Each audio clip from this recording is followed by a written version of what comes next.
గురువుల బాధ్యత. గురువులు వాళ్ళకి ఏవి చెప్పాలో అవి చెప్పాలి. కేవలం సైన్సో, మ్యాథ్సో, ఫిజిక్సో చెప్పడం కాదు. మనిషికి కావాల్సినటువంటి అనేక విషయాల్ని వాళ్ళు ఏదో ఒక రకంగా బోధ చేయాలి. అది ఫిజిక్స్ లెక్చరరు నేను ఫిజిక్సే చెప్తానంటే కాదు.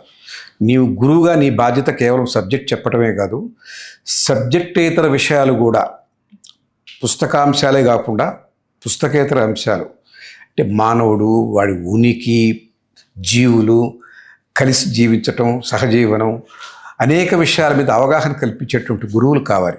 సమాజంలో అధ్యాపకులు, టీచర్లు కాదు, నిజమైన గురువులు కావాలి, ఆచార్యులు కావాలి. ఆచార్యులు అంటే ఆచరణలో పెట్టేవాళ్ళు. వాళ్ళకి ఎంతో విషయాలు తెలుసుంటాయి. చాలామందికి వేదం తెలుసు. వేదాన్ని ఆచరణలో పెట్టిన వాడే ఆచార్యుడు, లేకపోతే వాడు కేవలం పండితుడే. మన సమాజానికి అలాంటి మంచి గురువులు తయారు చేసుకుంటే ఆ గురువుల ద్వారా రానున్న తరం మంచి యువత తయారవుతుంది. దేశం అభివృద్ధికి వాళ్ళు దోహదపడతారు.